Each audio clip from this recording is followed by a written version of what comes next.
그의 모든 기사를 전할지어다. 그의 성호를 자랑하라. 여호와를 구하는 자마다 마음이 즐거울지로다. 아멘. 만주의 주가 되시고 만왕의 왕이 되시는 하나님, 찬송과 영광과 경배를 올려드립니다. 거룩한 날 오순절 여덟 번째 주일에 하나님의 이름을 부르며 예배하게 하시니 감사를 드리며, 이 소중하고 아름다운 예배를 통해 삼위일체 거룩하신 하나님 임재를 체험하게 하시고 오직 그 하나님께만 영광을 돌리는 예배되게 하여 주시옵소서. 예배의 시종을 하나님께 맡기며 주 예수님의 이름으로 기원하옵나이다. 아멘.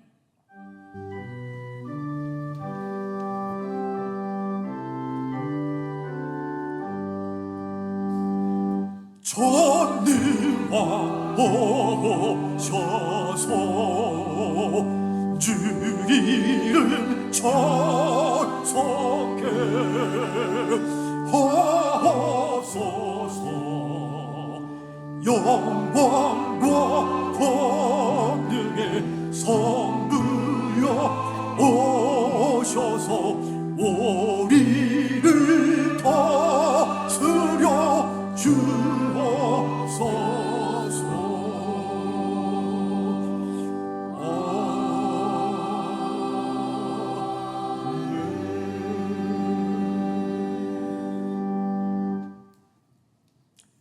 그러므로 주 안에서 갇힌 내가 너희를 권하노니 모든 겸손과 온유로 하고 오래 참음으로 사랑 가운데서 서로 용납하고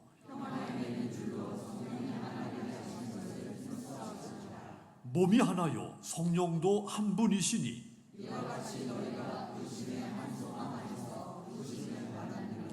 주도 한 분이시요 믿음도 하나요 세례도 하나요 만유 위에 계시고 만유를 통일하시고 만유 가운데 계시도다. 아멘. 전능하사 천지를 만드신 하나님 아버지를 내가 믿사오며 그 외아들 우리 주 예수 그리스도를 믿사오니 이는 성령으로 잉태하사 동정녀 마리아에게 나시고 본디오 빌라도에게 고난을 받으사 십자가에 못 박혀 죽으시고 장사한 지 사흘 만에 죽은 자 가운데서 다시 살아나시며 하늘에 오르사 전능하신 하나님 우편에 앉아 계시다가 저로서 산자와 죽은 자를 심판하러 오시리라. 성령을 믿사오며 거룩한 공의와 성도가 서로 교통하는 것과 죄를 사하여 주시는 것과 몸이 다시 사는 것과 영원히 사는 것을 믿사옵나이다. 아멘.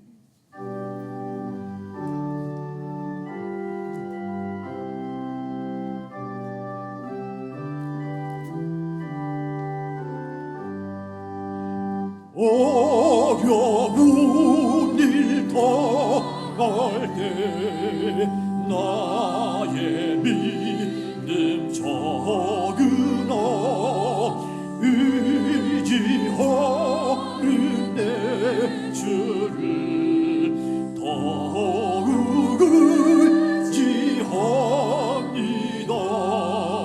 세월 지나갈수록 의지한 것도 일세 모서리를 당해도 예수 의지합니다.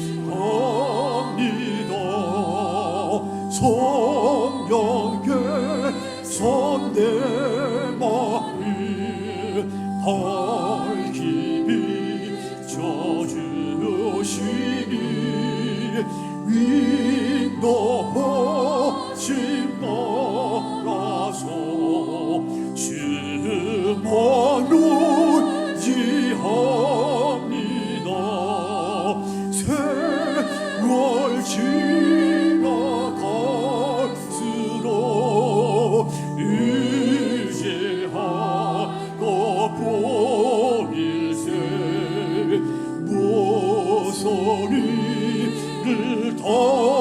땅에도 예수 의지합니다. 밝을 때의 노래와 어두울 때의 기도로 위대하게 도움을 주께 간구합니다. 세월 지나갈수록 의지할 것도 일세 모서리 를 당해도 예수 의지합니다. 생명 있을 동안에 예수 의지합니다. 저를 올라가도록 의지하고 부일세 세월 지나갈수록 의지하고 부일세 모서리를 당해도 예수 의지합니다.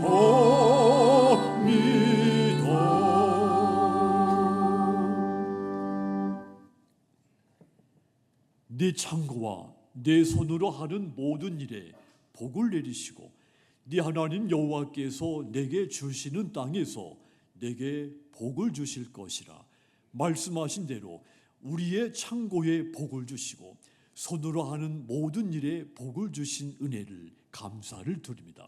오늘도 10의 1조와 범사의 주일 감사응을 드리며 153 선교 헌금을, 세부 성동교회 아동 후원 헌금을 드리며 이웃사랑 구제 헌금을, 카페 헌금, 강단의 꽃을 하나님께 드립니다. 이 모든 예물 받아주시고 예물 드린 성도들, 가정, 기업, 직장, 후손들을 축복해 주시옵소서. 샬롬 찬양대, 미갈 성가대 찬양을 하나님 앞에 올려 드릴 때 홀로 찬송 중에 영광을 받으시며 찬송을 듣는 모든 예배자들 심령에 은혜가 충만케 하여 주시옵소서. 오순절 후 8번째 주일 예배를 하나님 앞에 온전히 드릴 수 있도록 많은 봉사자들의 숨은 수고와 헌신이 있사오니 이 모든 저들의 봉사를 하나님 기쁘게 받으시며 저들의 인생 가운데 하나님의 큰 은혜를 부어 주시옵소서. 간절히 간구하옵기는 우리의 연약한 몸을 하나님께 맡기나이다. 우리의 약한 몸을 고치고 회복시켜 주시고 강건케 하셔서 건강한 몸으로 하나님을 예배하며 기뻐 뛰며 영광을 돌리게 하여 주시옵소서. 또한 이 땅에 평화를 주시고 구례가 우리 청년들을 지켜 주시며 또한 세부 성동교회 주일학교와 장년부를 복주시고 교육부 교사들, 지역 전도부원들, 식당의 봉사부원들 모든 종들의 수고와 인생 가운데 하나님 큰 은혜 부어 주시옵소서. 물난리로 재난을 겪은 많은 재난받은 백성들 있사오니 귀한 백성들 위로하시고 속히 회복시키시고 저들의 삶이 속히 일상에 돌아와서 하나님 앞에 참으로 복된 인생들 살게 해 주시옵소서. 오늘도 성전에 와서 하나님을 예배하는 저희 심령 가운데 이 시간 오직 은혜만 넘치도록 부어 주시옵소서. 예수님의 이름으로 축복하며 기도하였습니다. 아멘.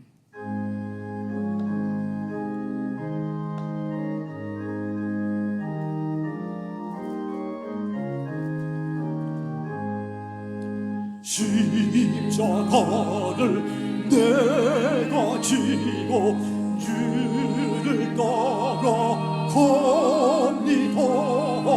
이제 그도 예수로만 나의 보배 삼겠네.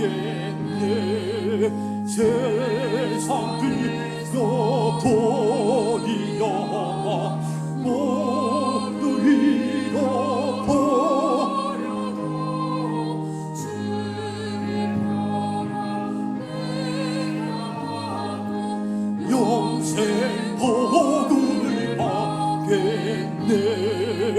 주도 고요 당했으니 너도 고요 당하리. 세상 살아 감사하라. 예수 진실합니다. 예수 나를 사랑하사 빛난 얼굴 보이며 원수들이 미워해도 염려할 것 없겠네. 내가 비바 당할 때에 주의 품에 안기고 세상 고쳐 탈수록 나를 위로받겠네. 주가 주신 기쁨 위에 기뻐할 것 무엇냐. 주가 나를 사랑하니 기뻐할 것뿐일세.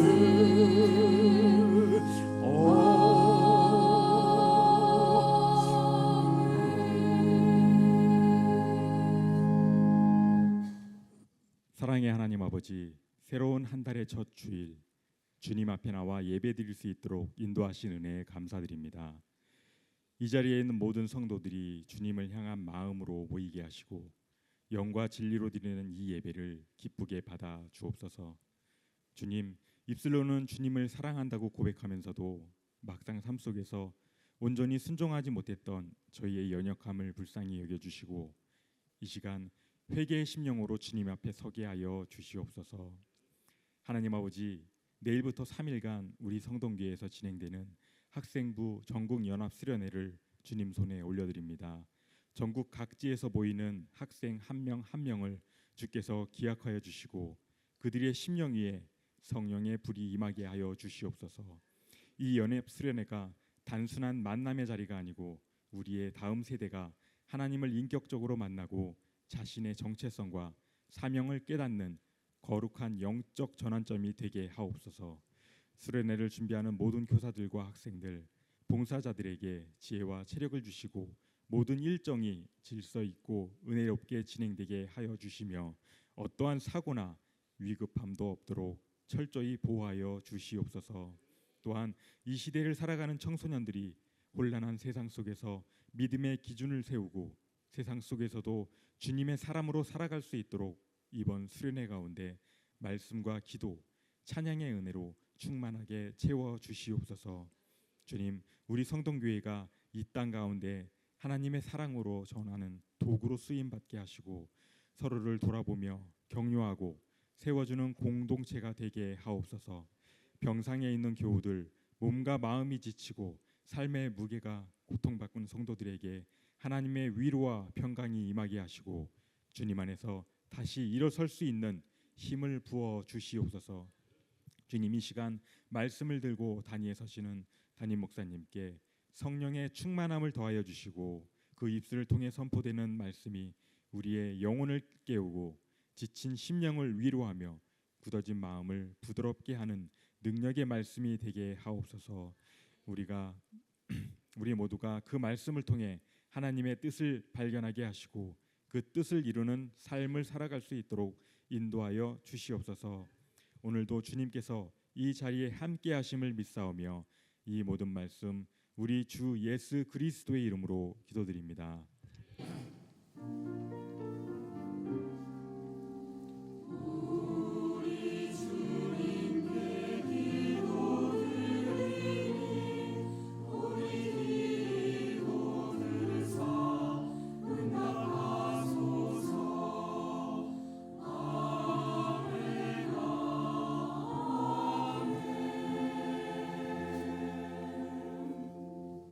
아멘. 오순절 후 8번째 주일에 주시는 하나님의 말씀, 구약의 말씀 사무엘상 17장 4절에서 7절, 신약의 말씀 마가복음 4장 39절에서 41절, 고린도후서 6장 10절입니다. 구약 성경 436쪽입니다. 블레셋 사람들의 진영에서 싸움을 도두는 자가 왔는데 그의 이름은 골리앗이요 가드 사람이라. 그의 키는 6규빗 한 뼘이요 머리에는 놋 투구를 썼고 몸에는 비늘 갑옷을 입었으니 그 갑옷의 무게가 놋 5천 세겔이며 그의 다리에는 놋 각반을 쳤고 어깨 사이에는 놋 단창을 메었으니 그 창자루는 배틀채 같고 창날은 철 600세겔이며 방패든 자가 앞서 행하더라. 아멘. 마가복음 4장 39절에서 41절, 신약성경 60쪽입니다.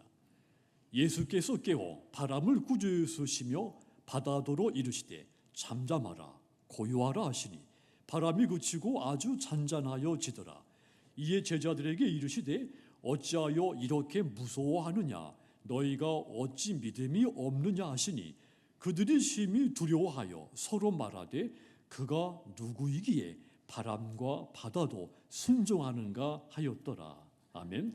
고린도 후서 6장 10절, 신약성경 292쪽입니다.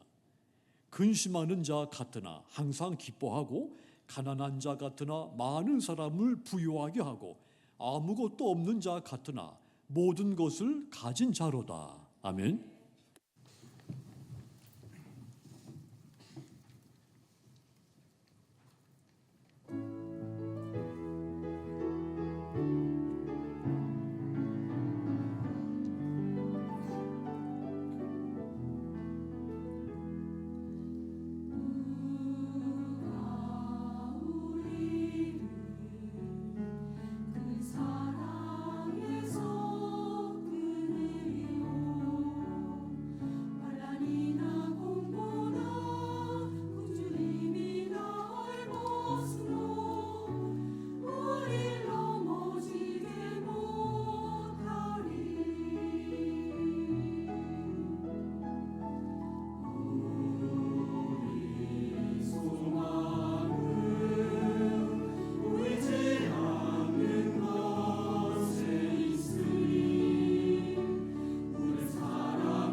아멘. 하나님께 영광의 박수 올립니다. 우리의 삶과 죽음까지도 주관하시는 하나님, 그 하나님을 사랑하고 예배하며 그 하나님께 영원히 찬송을 올려드립니다. 하나님을 향한 우리의 찬송이 흔들리지 않게 하시며 어떤 일로도 하나님을 찬송하는 일이 멈추지 않게 해 주시옵소서. 이 시간에도 하나님의 말씀을 들을 때 우리 마음밭이 옥토가 돼서 말씀 한 절 한 절마다 오직 은혜만 충만케 하여 주시옵소서. 예수님의 이름으로 간절히 기도하였습니다. 아멘. 오순절 후 8번째 주일, 하나님 우리 아버지와 주 예수님으로부터 은혜와 평강이 여러분들에게 가득하기를 주님의 이름으로 축복합니다. 우리는 지금 불확실성이라고 하는 이 단어가 일상이 된 시대를 살고 있죠. 사람들이 불안정한 경제, 또 깨지는 인간관계, 점점 더 무너지는 도덕 질서 속에 미래를 두려워하고 있습니다. 이런 현실은 언제든지 우리의 믿음을 시험을 하죠.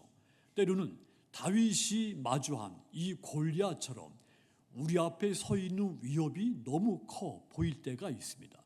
바울이 겪었던 고난처럼 우리의 삶이 이해되지 않는 일들로 가득 차 보이기도 하죠. 또는 풍랑 가운데 있었던 제자들처럼 예수님이 함께 하시는데도 불구하고 두려움이 먼저 앞서는 그런 순간들도 내게 찾아옵니다. 세상은 이처럼 점점 더 거칠어지고 현실은 갈수록 냉혹해져 가죠. 이런 시대를 살아가는 우리에게 성경은 너는 누구의 이름으로 살아가고 있느냐 묻습니다. 우리는 하루에도 수많은 이름을 듣고 또 이름을 부르며 살아가게 됩니다. 누군가는 직장에 가면 부장님, 과장님 이렇게 불리죠. 또 집에 가면 아빠, 엄마 이렇게 불립니다. 또 교회에 오시면 집사님, 권사님, 장로님으로 불리기도 하죠. 그런데 여러분, 이 많은 이름들 가운데 가장 중요한 이름이 무엇입니까? 바로 그리스도인이라고 하는 이름입니다. 그리스도인, 하나님의 이름으로 살아가는 사람들을 말합니다. 그런데 세상은 우리에게 자신의 이름으로 살라고 권고를 합니다. 자신의 이름으로 살면서 인생의 목적과 역할 같은 것을 스스로 깨닫고 결정해야 한다고 유혹을 하죠. 하지만 여러분, 성경은 인간이 존재하는 목적이나 역할에 대해서 분명하게 선언을 했습니다.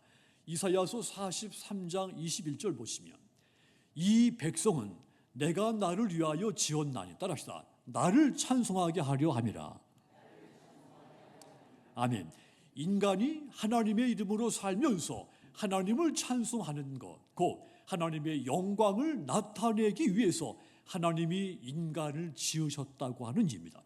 이것이 저와 여러분이 존재하는 목적이며 역할인 겁니다. 그렇습니다.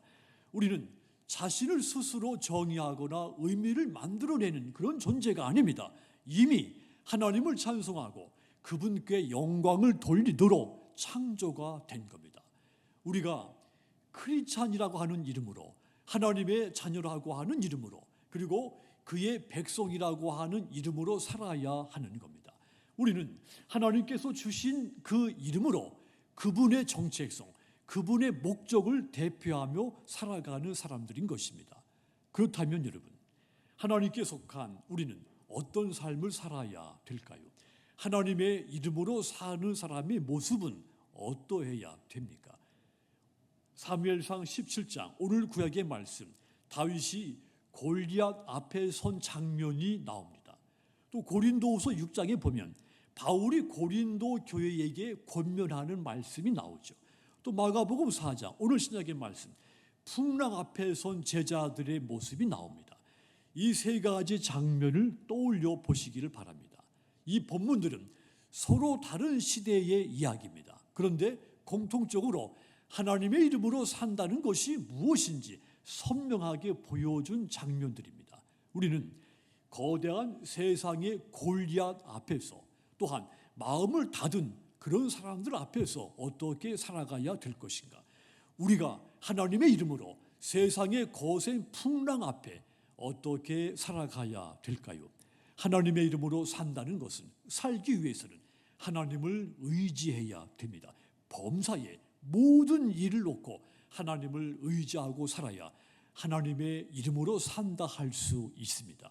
사무엘상 오늘 본문 17장은 우리가 잘 아는 다윗과 골리앗의 전투 장면입니다. 이 이야기는 다윗이 어떤 이름을 붙잡고 살고 있는가 하는 이야기입니다.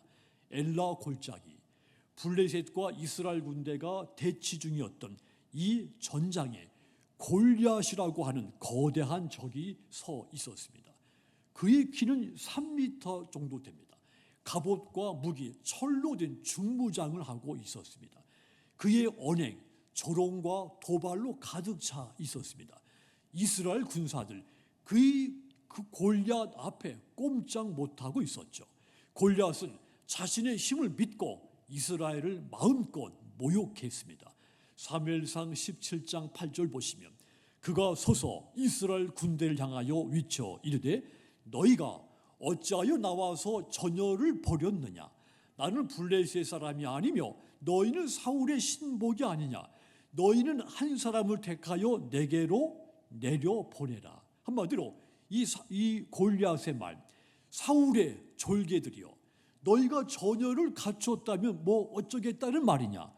여럿이 싸울 필요 없이 한 사람만 나와서 나와 한번 싸워보자, 조롱한 겁니다. 이 거구의 목소리는 온 엘라 골짜기를 마구 흔들었습니다.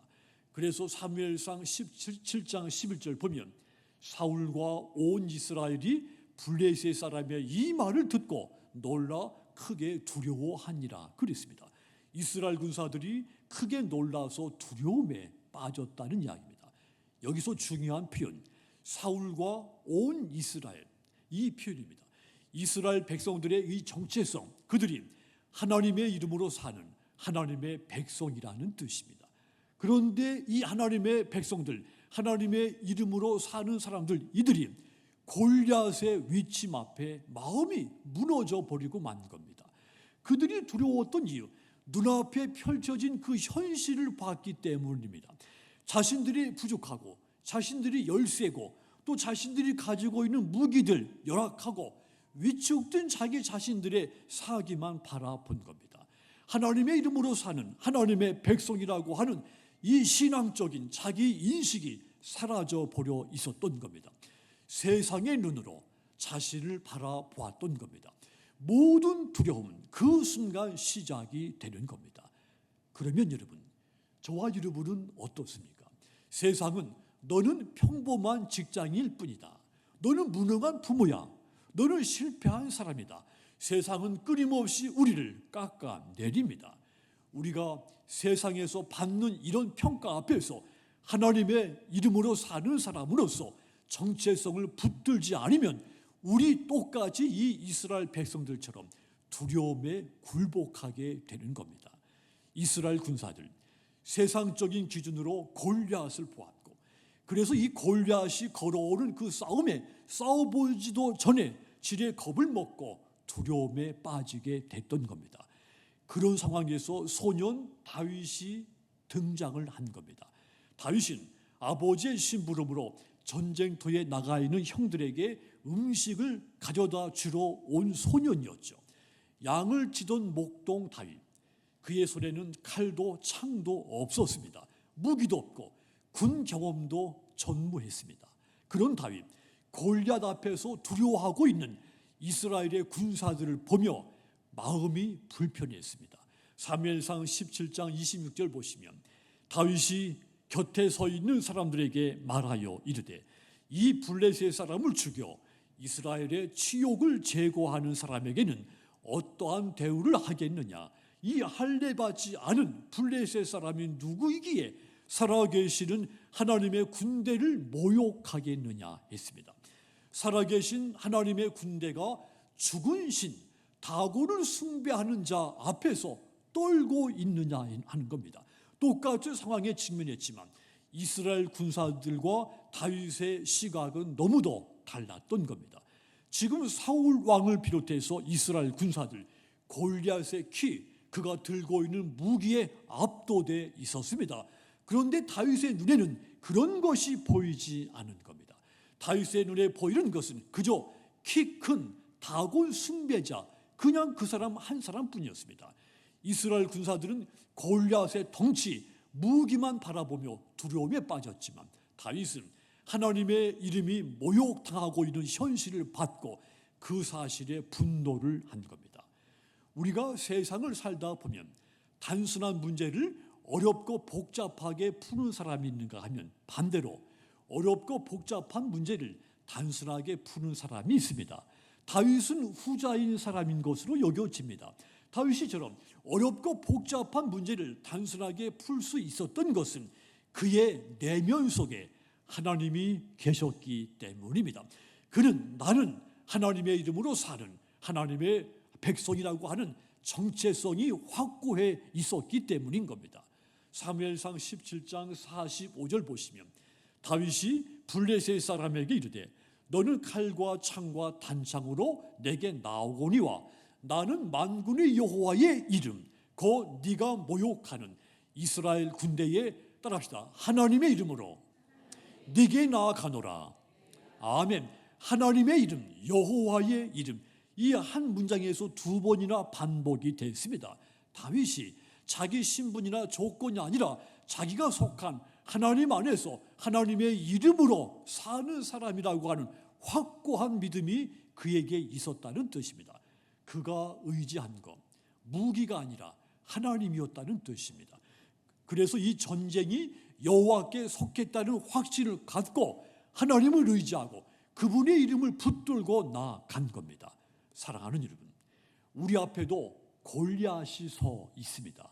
질병, 또 가정의 위기, 경제적인 불안, 내면의 죄책감, 이러한 것들, 이 모든 문제들 현실적으로 거대하고 강력해 보입니다.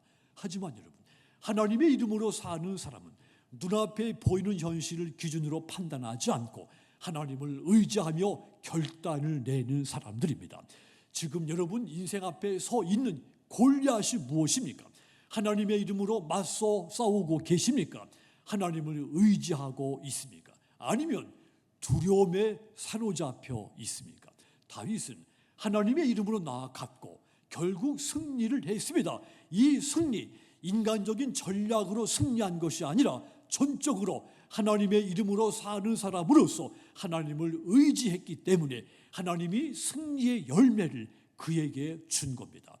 이렇게 다윗이 하나님을 의지할 수 있었던 것, 자신이 하나님의 이름으로 사는 사람이다. 이 정체성이 너무도 확고해 있었기 때문이라고 했습니다. 그러므로 여러분, 세상은 외모, 실력, 사회적인 신분으로 여러분들의 정체성을 끊임없이 규정하려고 하더라도 하나님의 사람인 여러분들, 그분의 이름 안에서 그분의 신실하신 능력을 바라보기를 주님의 이름으로 권고합니다. 세상이 나를 향해 너는 실패자라고 하더라도 하나님은 나를 향해 사랑받는 자녀라고 부르십니다. 세상은 나를 향해서 무가치하다고 여기지만 하나님은 나를 향해 값주고 산 자라고 말씀하시는 분입니다. 세상은 나를 향해서 연약한 자라고 말하지만 하나님은 내게 능력으로 던 입혀진 자라고 부르십니다. 우리가 그런 사람들인 겁니다.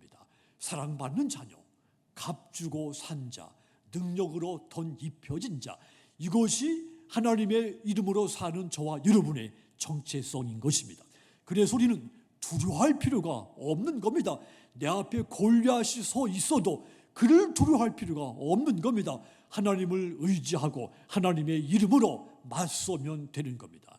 그러므로 여러분, 하나님의 이름으로 사시는 여러분, 하나님을 의지하는 믿음으로 세상의 골리앗과 싸워 위대한 승리하시는 저와 여러분들 다 되시기를 주님의 이름으로 축복합니다. 또한 하나님의 이름으로 살기 위해서는 고난 속에서도 향기를 내야 됩니다. 향기를 풍겨야 되는 겁니다. 꽃은 비가 오는데 오히려 더 선명한 향기를 풍기죠. 고난이 꽃처럼 우리 삶 속에서 은혜의 향기를 풍기게 할 수 있다는 뜻입니다. 고난 속에서도 하나님의 이름으로 살아가는 사람은 영혼의 향기를 풍기게 돼 있습니다. 바울이 고린도 교회를 향해 자신이 어떤 자세로 사역했는지를 고백을 했습니다. 고린도후서 6장 3절 보시면 우리가 이 직분이 비방을 받지 않게 하려고 무엇에든지 아무에게도 거리끼지 않게 하였다 그랬습니다. 주님이 맡기신 이 직분, 비난을 받지 않게 하기 위해서 내게 많은 고난이 찾아왔지만 아무에게도 거치는 장애물이 되지 않게 하려고 노력했다는 고백입니다. 그리고 바울은 이어서 수많은 고난의 목록들을 열거했죠. 내가 주님이 내게 맡기신 이 사명을 감당해내기 위해서 내가 이 수많은 고난을 감당해냈다는 말입니다. 그 고난의 목록들 보면 환난, 궁핍, 고난, 매맞음, 옥에갇힘, 수고, 자지 못함, 먹지도 못함, 이 모든 것들을 겪었다고 고백했습니다. 하지만 여러분, 바울은 이 모든 고난에서 도피하지 않았습니다. 좌절하지도 않았습니다. 오히려 기꺼이 잘 감당해냈습니다. 우리도 하나님의 부르심을 받아서 하나님의 이름으로 사는 사람들입니다. 그렇다면 이 바울처럼 고난을 피하지 않고 기꺼이 감당해야 됩니다.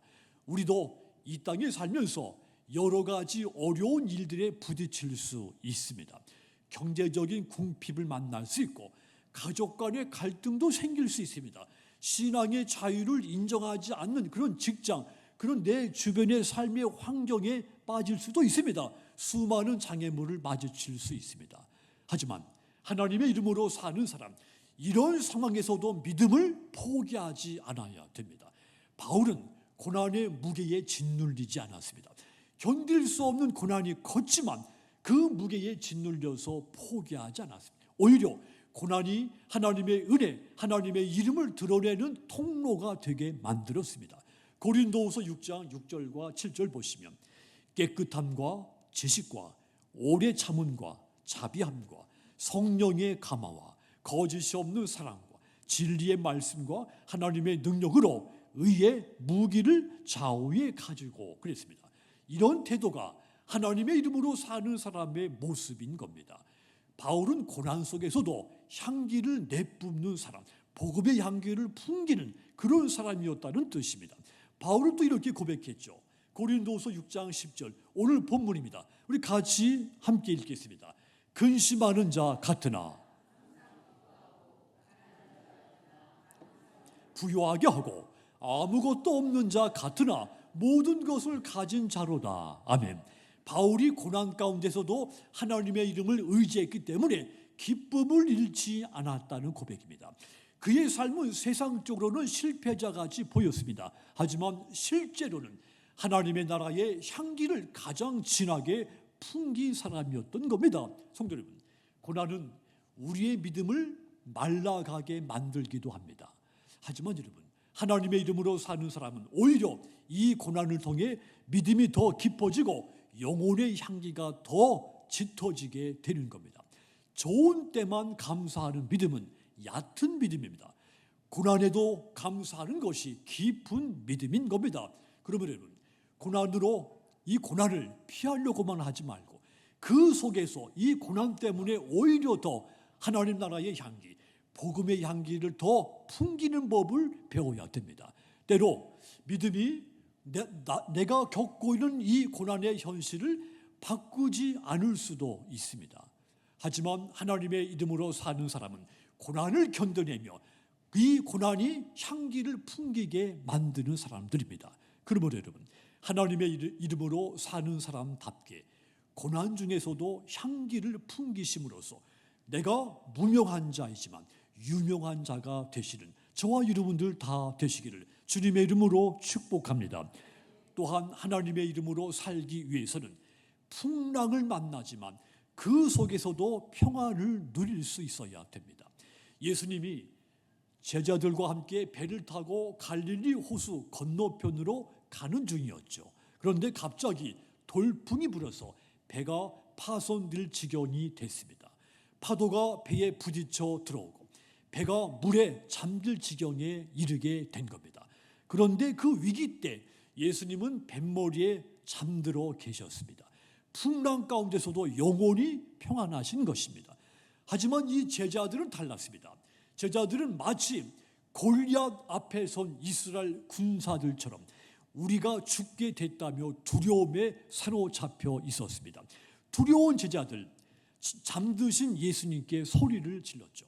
마가복음 4장 38절 보시면 예수께서는 고물에서 베개를 메고 주무시더니 제자들이 깨우며 이르되 선생님이여 우리가 죽게 된 것을 돌보지 아니하시나이까. 우리가 죽게 된 것을 돌보지 않으시렵니까? 깨운 겁니다.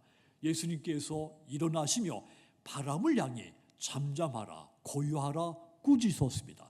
그러자 마법같이 바람이 그치고 아주 잔잔해졌습니다.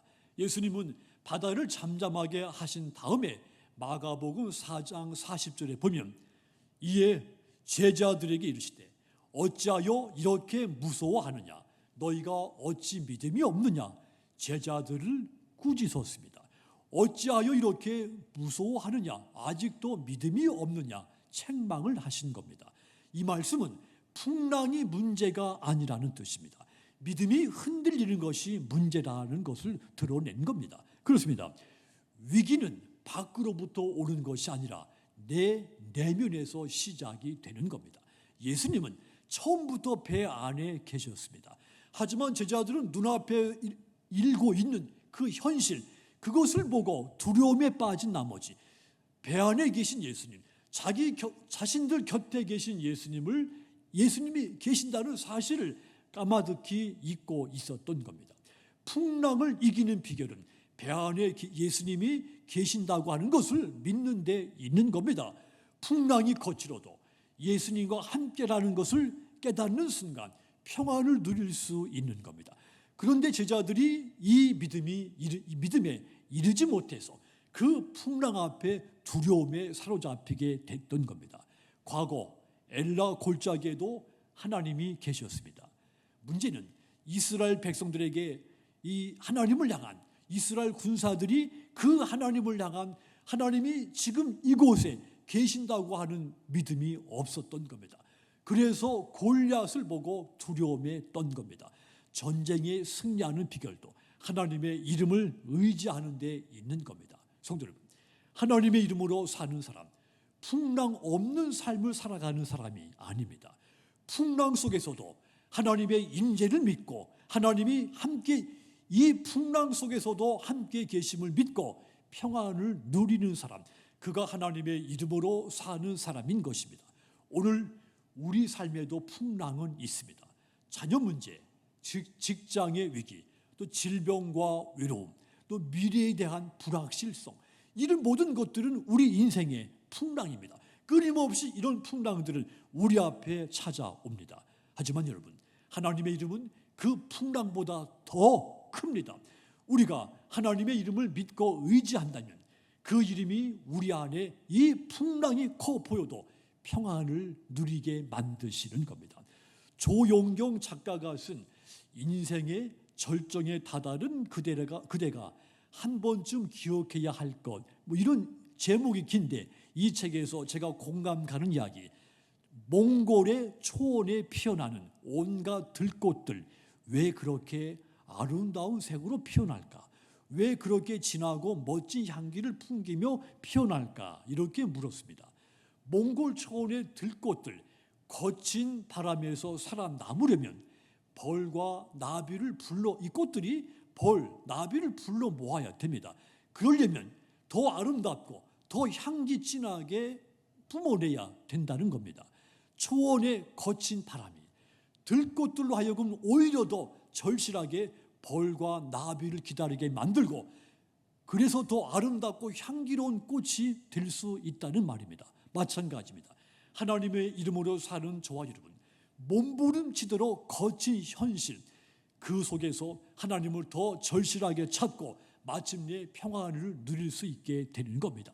고난이 클수록 그 고난 때문에 내 신앙이 더 깊어지고 내 믿음의 향기가 더 진해질 수 있다는 뜻입니다. 그러므로 여러분, 내 인생에 돌풍이 불어서 파손될 것 같은 위기를 만나더라도 오히려 그 속에서 하나님을 바라보셔서 그분으로 말미암아 평안을 누리게 되시기를 주님의 이름으로 축복합니다. 사랑하는 성도 여러분, 다윗은 하나님의 이름으로 골리앗 앞에 섰습니다. 바울은 하나님의 이름으로 고난을 견뎌냈습니다. 제자들 풍랑 속에서 하나님의 이름으로 마침내 평안을 찾았습니다. 엘라 골짜기의 거친 현실이 소년 다윗에게는 하나님의 이름을 영광스럽게 하는 순간이 됐고, 바울의 고난은 예수님의 향기, 복음의 향기를 내뿜는 도구가 됐고, 갈릴리 호수 거친 풍랑은 제자들이 예수님의 권능으로 평안을 되찾게 되는 순간이 됐습니다. 이러한 일들, 하나님의 이름으로 살아가는 사람들이 누리는 복인 겁니다. 그러므로 여러분, 범사에 하나님의 이름을 의지하며 살아가십시오. 그 이름으로 담대하게 나아가시고, 그 이름으로 향기를 내시고, 그 이름으로 환난 가운데 평안을 누리시기를 축복합니다. 그리하여 세상 속에서 다른 사람들 앞에서 하나님의 이름으로 보란듯이 가장 행복하게 살아가시는 저와 여러분들 다 되시기를 주님의 이름으로 축복합니다. 존귀하신 하나님, 오늘도 주님의 이름으로 살아가는 자의 그 길을 말씀을 통해 깨닫게 하신 것을 감사를 드립니다. 우리 앞에 놓인 골리앗 같은 문제들 앞에서 우리 안의 고난과 풍랑 가운데서도 하나님의 이름을 붙들고 담대히 살게 해 주시옵소서. 다윗처럼 주님의 이름으로 나가게 하시며, 바울처럼 고난 중에도 향기 잃지 않게 하시고, 제자들처럼 주님이 함께 하심으로 평안을 누리게 해 주시옵소서. 주 예수님의 이름으로 기도하였습니다. 아멘.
(8월 3일) 성동교회 소식을 알려드리겠습니다. 오늘 오후 예배는 연합구역 예배로 들으며, 오후 예배 시간 폴란드에서 평신도 사역자로 10년간 헌신하신 김수철 장로님의 간증이 있사오니 성도님들의 많은 참여 바랍니다. 성도님들의 기도와 후원으로 유치부, 유년부, 초등부 여름성경학교를 은혜 가운데 마쳤습니다. 전국 청소년 연합수련회와 청년부 수련회를 위해서도 성도님들의 기도 부탁드립니다. 전국 청소년 연합수련회가 금주 월요일부터 수요일까지 본 교회에서 진행됩니다. 수련회 일정과 순서를 위해 기도 부탁드리며, 수련회 기간 봉사자를 모집하오니 로비 게시판을 참조하시고 신청해 주시기 바랍니다. 이번 주 한 주간 동안 새벽 예배는 2층 중예배실에서 드리며, 수요 오전 예배는 오전 10시 연합수련회 폐회 예배로 함께 드립니다.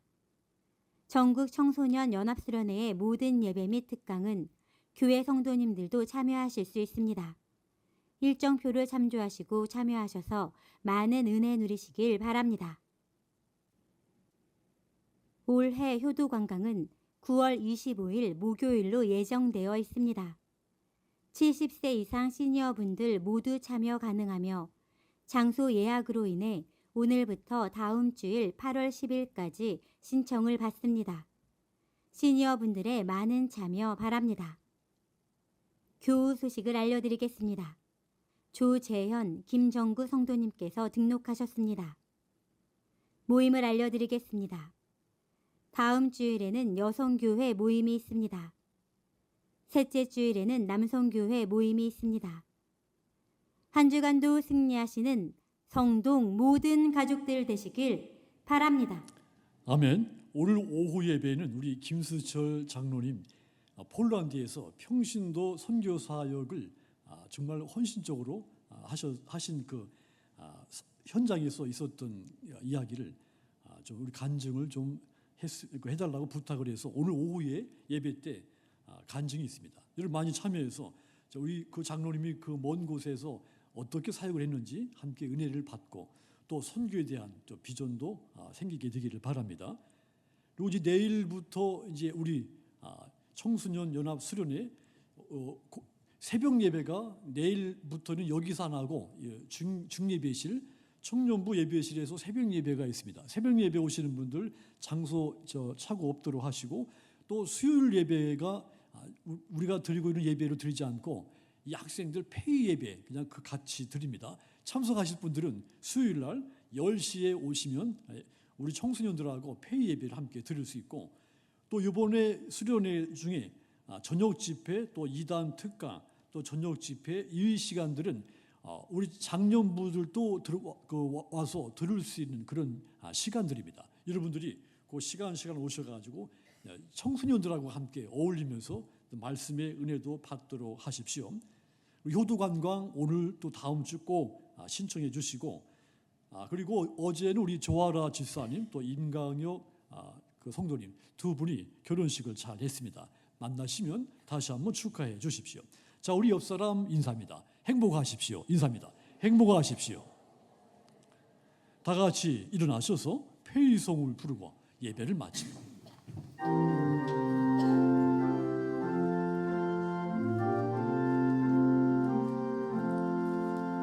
예수 따라가며 복음 순종하며 우리의 할 길 바라겠네. 주를 의지하며 순종하는 자를 주가 늘 함께 하시리라. 의지하고 순종하는 길을 예수 안에 즐겁고 복된 길이로다. 이제는 우리 주 예수 그리스도의 구속의 은혜와 하나님 아버지의 무한하신 사랑과 성령님의 감동 감화 교통하심이 하나님의 이름으로 인생을 살 것을 결단하는 우리 모든 성도들 위에 이제로부터 영원토록 함께 있을지어다. 아멘.